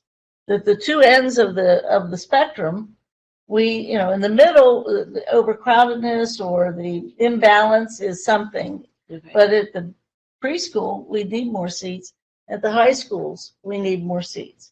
So, I mean, I think we'd like to introduce, for discussion purposes, some data and some information about those prioritized properties and facilities, as well as have a better understanding of the complexity and the uniqueness and range of transportation.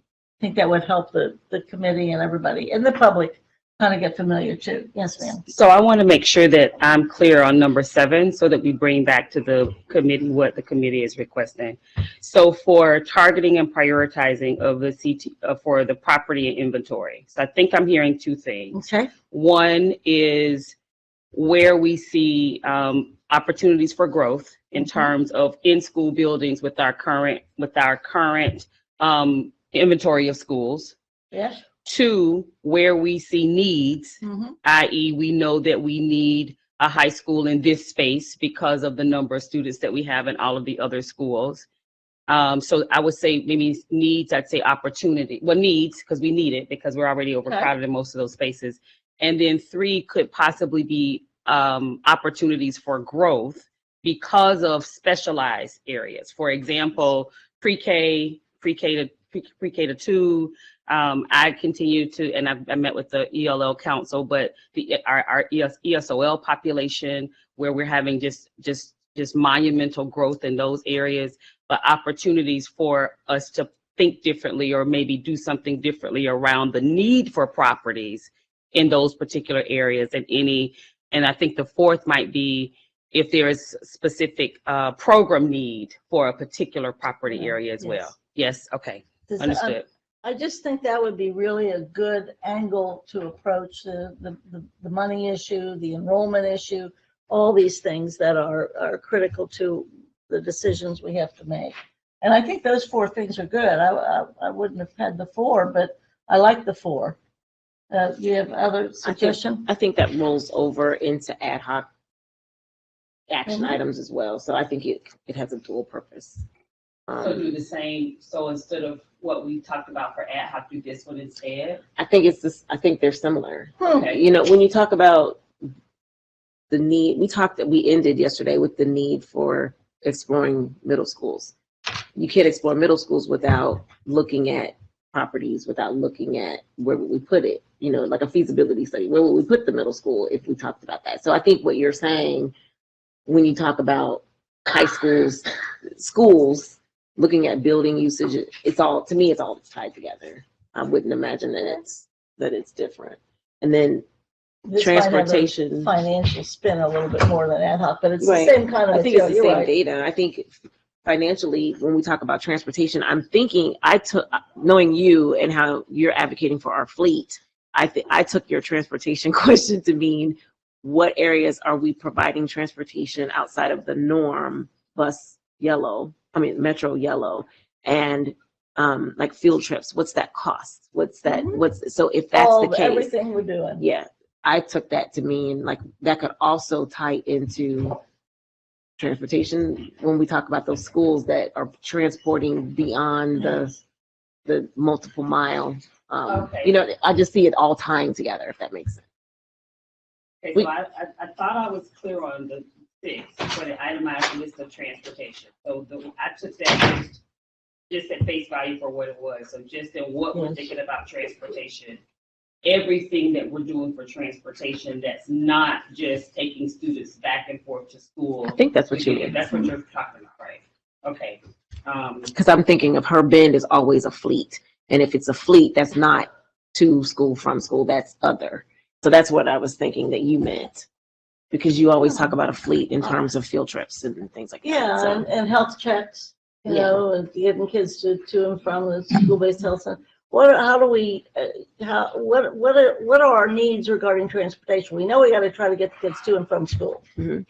And there might be something that part of that is interesting too, because I guess one of the interesting things that came out of one of the round tables was the fact that when some of our kids change their address along the line, and so we change that to accommodate that kid, then all these other people who haven't moved are adjusted. So this whole idea of our kids being so mobile, no pun intended, but being so mobile, if we could find a way to take care of those specific needs versus every time somebody moves or changes, everybody else has to too, because that's what we hear or whatever.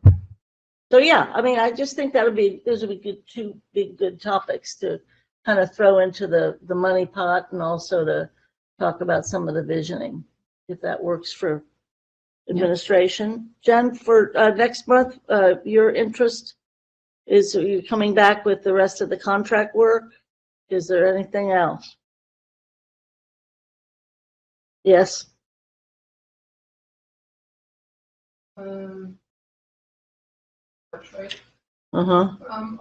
I guess we'll update on where we stand with the budget, so. Okay. Great, thank you. Well, I appreciate everybody being so patient of hearing from our public. So we'll work out a way to make it a little bit more, you know, we've had 2 schools show up particularly. But we've had Yeah, about like 4 across the emails. street. Yeah, but we've had Lots of emails. So I think, honestly, I wrote down, I think we need to be talking about title funding publicly, as you shared. I even thought, Jen, you know, add this to a Just Ask Jen or add this to some sort of community engagement, even if it's just online. The questions around title funding are fair and the applicability to schools. Understanding that, I think, is significant. And I think we need to really, even if it's just a snippet where we explain it and we can push that out to people. It doesn't have to be a formalized engagement session. I also think the lottery process as a snippet conversation where it's like 15 minutes or less and we push that out. I think that is justified because people are asking for those questions. We're talking about it because we understand it, and in ad hoc we're talking about magnet neighborhoods, and people are getting a little confused. And I think we need to just have some clarification moments. Public records to the community, they asked about the appeal process, and you mentioned that that's internal, and I think that that's very fair.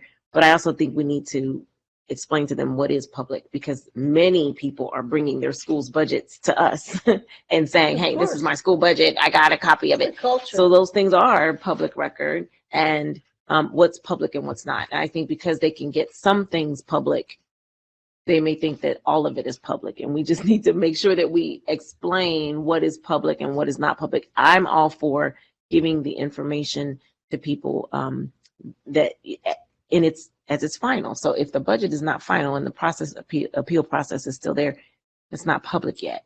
But once we get the public information, let's be able to pass that out, because the information is there. It's coming to us. And so it's coming in, but you know, the administration has to be able at the school level and district level to conduct the business of the district. Sure. But it's also important that as best as we can do so with as much information being shared as possible. I just think that and not getting ahead of ourselves on stuff, because again, if you have people saying that's it, well, then that's when they get nervous us and they get freaking out with the board members. And is it final?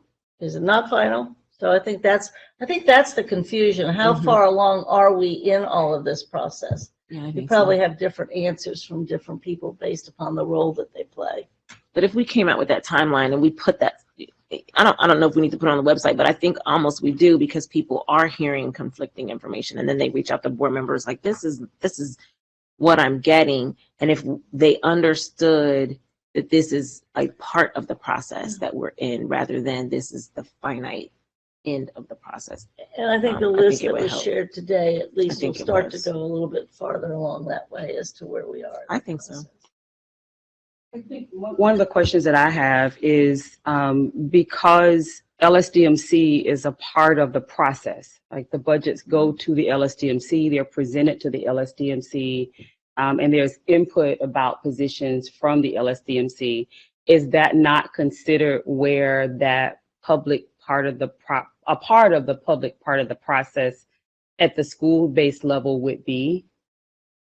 To answer your question, I think that's who we're being contacted by, are LSDMC chairs and people that, because the LSDMCs are inclusive of parent leaders and community leaders and teachers. So we're getting members of the LSDMC who see that budget, and part of our policy process is that they do approve that budget. So they're looking at it or don't. And so they're asking very pertinent questions, very important questions, as they should, in being somewhat fiscally responsible for those budgets. So it's not out of step. Like, we're not getting people off the street that just say, hey, I got this budget. We're getting people who actually have an investment in that decision-making or approval of that budget, ask legitimate questions of us through the process. That some of them have been normalized questions that they would ask anyway. If they got a budget, they're just very involved. Many of them are the stark differences are significant, that they feel the impact to their community is going to be great. And so they're asking questions as in a way they should, because they have that fiduciary responsibility. So, and I think the last thing that I would add to that, and this is something that we also had to make sure that we reviewed with principals. In the presentation that we did, that I think that the treasurer referenced that she's going to do again at the meeting next week, we talked about there is the belief that there has been major change. And the reality is we went through each of the areas to talk about where the changes were. So there haven't been major changes. And I think somewhere along the lines, there is the belief that there have been major changes. And I think if we continue to point folks back to leadership, so that they're able to share some of those things as well. And we can continue to clarify as there are questions that are being asked. So we'll continue to do that on our part. But we, some of the recommendations that we've made around ESSER, for example, has really been an attempt to be, one, prepared for the fact that we don't have ESSER after next year. And number two, to look at, as we come back to the budget portion, to look at some of the additional opportunities that we have with ESSER that we don't get with anything else, that will have lasting impact and influence on the overall organization and how we're providing services to our students. So that's, I think, a little bit different. That probably is a bit of a difference and a bit of a nuance, other than some of the things that we've thought about it before. So that may be helpful. I think that's true. And I think also the LSDMC and the principal and all of that sort of thing, it's a very internal process. And there's not necessarily the great belief that the LSDMC can say no as much as they want to or would if given the opportunity. And there's certainly, I can think all the way back to Mrs. Ronan's days that no principals didn't want to look like the kid couldn't control their LSDMCs. So there's all kinds of conflicting kinds of things. Again, I just want to emphasize that this is still a fluid process. Yes, and so there's things that change and memories that are short. Because if you recall, I think every finance committee, every board meeting that I publicly presented, we talk about the cliff. So the super subs are part of the cliff. Mm-hmm. There's other cliff things that are going to start, we're going to have to make some tough decisions about, like the level of nursing services that we have. We can't sustain $8 million a year. We just can't. So we can if we make other choices in the general fund. And so that's what I was referring to when I said it's all a matter of priorities. But once they get that resource in their building and it goes away, when the funding dries up, nobody ever wants to go, get people to go away, right?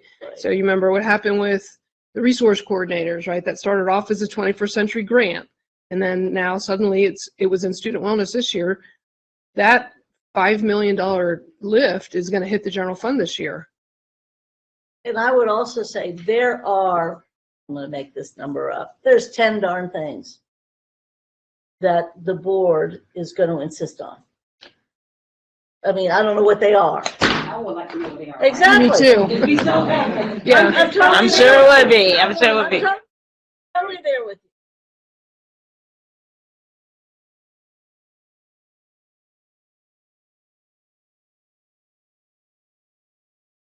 When this money, you guys inform us very, very well, but we don't necessarily have talk about actual choices to be made. And that's our fault for not organizing our meetings in such a way. You guys are giving us the information, and this is a fluid enough decision. But there are things that are part of the Cincinnati landscape that are probably untouchable. I mean, we could probably go have lunch and list them, but I don't want to do that right now. But and then there still could be other things that come sure. up, because in all fairness, some things, until we see that it's missing on a page, it's like, oh, you didn't think about that? No, this absolutely has to be there. But to your, I want to make sure that I address what you're saying. My issue, I'm looking at this as a board member, the type of board member that I wanted when I was just a parent. People's memories tend to be short, but that's where you need to do as much engagement and reminding before you start cutting. And so if this was something that, and we talk about ESSER, we prepared them on the knowledge, but I don't know if we really prepared them that looking forward in this year, 2023, 2024, we're going to be cutting this.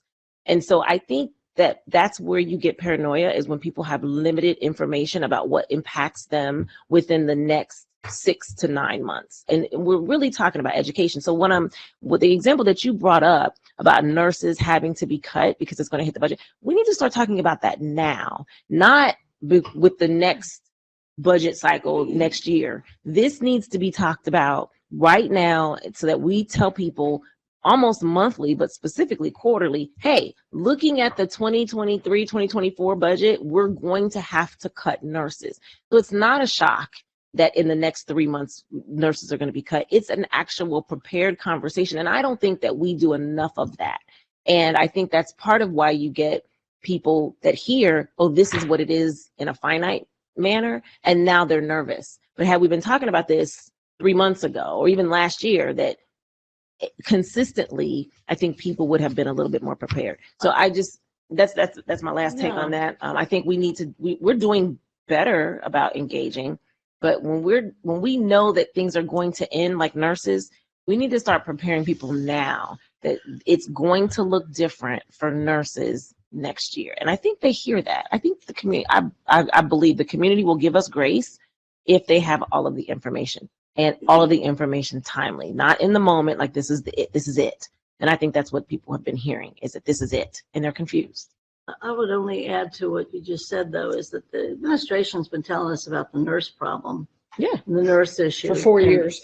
So this is true. So it's there. And so we said, okay, well, where there's redundancy, if you have a school-based health center, then do you also need to have a nurse in that school building or whatever? So yes, we have to be talking about all of this. We do. And I think certainly this has been, I would say, a lot more open, a lot more comprehensive than in some years past. But again, I'm sorry. I was just going to say, I can remember standing at the podium and having 2 people in the audience after spending 20 hours preparing for a public presentation to get that public engagement. So this is thrilling that people are so involved in their, That's the way to look and at in it. 8 years as a treasurer, I've never had anybody ask me about Title I, never, Isn't that until great? this year. That's good. Yeah, and It all started with one question out there, and that one question, the one question was, does the money follow the kids? That was the first question out there. That's true. And it's who knows? And then also about, the lunch and breakfast program, and what does that, I mean, this is what's cool, is that big stuff is being asked. So I've come to the conclusion that I'm going to create a web page off of the district website, the financial information, as we're kicking off a budget cycle, all this information, and just keep it updated as we go, so that the public is here, because we use the schools to communicate to their school communities, right? I present to the LSDM, the district-wide LSDMC every fall, and talk about this process. But This and the town process halls is are somewhat new. different this year than it's been. What's that? I think this process is a lot The different last than it's 4 been. years, process has been different than every other Every year. Every year's been It gets- different it gets more open. Yes, agreed. But the conditions of the development and the challenges for the budget development have changed over the last 4 years. Absolutely. And so there is no norm anymore. But hallelujah. it never occurred to me to actually create a web Good page idea. that's just about the build it budget process.